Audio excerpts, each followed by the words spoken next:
बहुत बहुत धन्यवाद सर। जनरल बख्शी साहब ने पूरा प्रोग्राम के बारे में बहुत अच्छी तरह से बताया। मैं आप लोग को जो ये वेटरन्स इंडिया पूरे देश में करीब 158 सिटी में ये सेम समय पे 7 जैसे सर ने बताया कि 7:30 बजे कारगिल पराक्रम परेड कर रही है, चाहे वो मोटरसाइकिल के माध्यम से हो, साइकिल के माध्यम से हो या प्रभात फेरी के माध्यम से हो। इसका मुख्य मकसद है कि जो हमारे कारगिल में शहीद हुए महावीर उनको हम श्रद्धांजलि दें और इस श्रद्धांजलि के माध्यम से जो हमारा फौज है, जो हमारी सर्विंग फौज है, उसके मनोबल को ऊंचा करें। और सर्विंग फौज के मनोबल को ऊंचा होने से जो देश है, देश की रक्षा है, देश का सम्मान और स्वाभिमान है। जैसा कि बख्शी साहब ने बताया कि हमारे चाइना और पाकिस्तान दोनों तरफ से कहीं न कहीं खतरा नजर आ रहा है। हमें राष्ट्रवाद, देशभक्ति और राष्ट्र के प्रति त्याग की भावना आम पब्लिक में जागृत करनी होगी। जो राष्ट्रवाद की भावना है उसको बढ़ाना होगा। मैं ये नहीं कहता कि जो भारत में लोग रहते हैं, जो भारतीय नागरिक हैं, उनमें कहीं भी राष्ट्रवाद और देशभक्ति की कमी है, लेकिन जितना है इससे काम नहीं चलेगा, इसको और बढ़ाना होगा। जिस तरह से इजराइल का हर एक नागरिक देश के लिए समर्पित है और जब कभी भी जरूरत पड़ता है तो वो देश के लिए अपने हर एक कुर्बानी देने को तैयार होता है, जिसका नतीजा है कि कोई भी उनके अड़ोस पड़ोस के देश इजराइल को नजर उठाकर देख नहीं सकता। भारत में अब उसकी जरूरत हो गई है। वेटरन्स इंडिया पूर्व सैनिकों की संगठन है जिन्होंने अपनी जवानी को, अपने क्रीम एज को, जिस समय की उस एज का जरूरत उसके परिवार और बच्चों को था, उस एज को इस देश की रक्षा, सुरक्षा, सम्मान और स्वाभिमान के लिए न्यौछावर किया।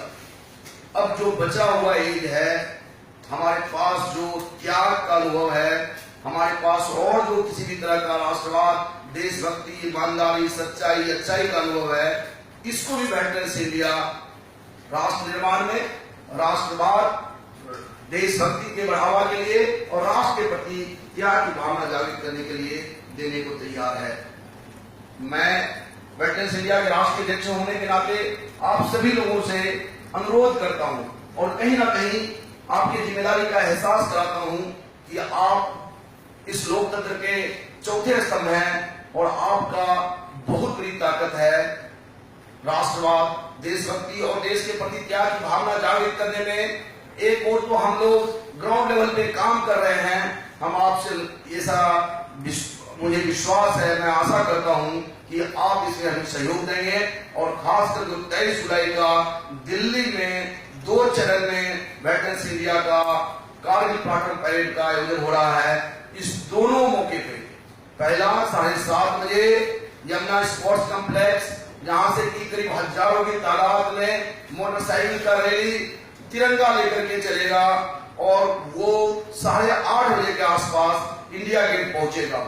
वहां पे रिंग सेरेमनी होगी। उसके बाद जो हमारे महान कुछ लोग आ रहे हैं, मंत्रीगण आ रहे हैं, हमारे महान व्यक्ति क्रिकेटर आ रहे हैं, गौतम गंभीर वगैरह आ रहे हैं, ये सभी लोग अपने बातों के माध्यम से जो हमारे शहीद हुए हैं कारगिल में उनको श्रद्धांजलि देंगे और पुनः शाम में 3:30 बजे से ये वेटरन्स इंडिया अपने त्याग और अपनी जो ईमानदारी है, कर्मठता है, राष्ट्रवाद की जो भावना है, उसको राष्ट्रवाद कलम और तलवार के माध्यम से पूरे देश को ये मैसेज देना चाहती है कि किसी को भी अधिकार नहीं है कि जो जिस देश में है, जिस देश का नागरिक है, उस देश के बारे में बुराई करने का, और करना भी नहीं चाहिए। ये मानवता भी नहीं कहता, नैतिकता भी नहीं कहता। जहां का हम खाते हैं, जिस धरती ने हमें पैर रखने का जगह दिया है, उसके बारे में गलत बोलने का अधिकार किसी को नहीं है। और वेटरन्स इंडिया इसी मकसद से जवाहरलाल नेहरू यूनिवर्सिटी, जो एक महान इंटेलेक्चुअल संस्था है, सभी को पता है, देश और विदेश तक इनकी इंटेलेक्चुअलिटी का अपना एक वजूद है। वहां के माध्यम से जो हमारी त्याग की भावना है, जो राष्ट्रवाद की भावना है, जो देशभक्ति की भावना है, उसको हम फैलाना चाहते हैं। बहुत बहुत धन्यवाद।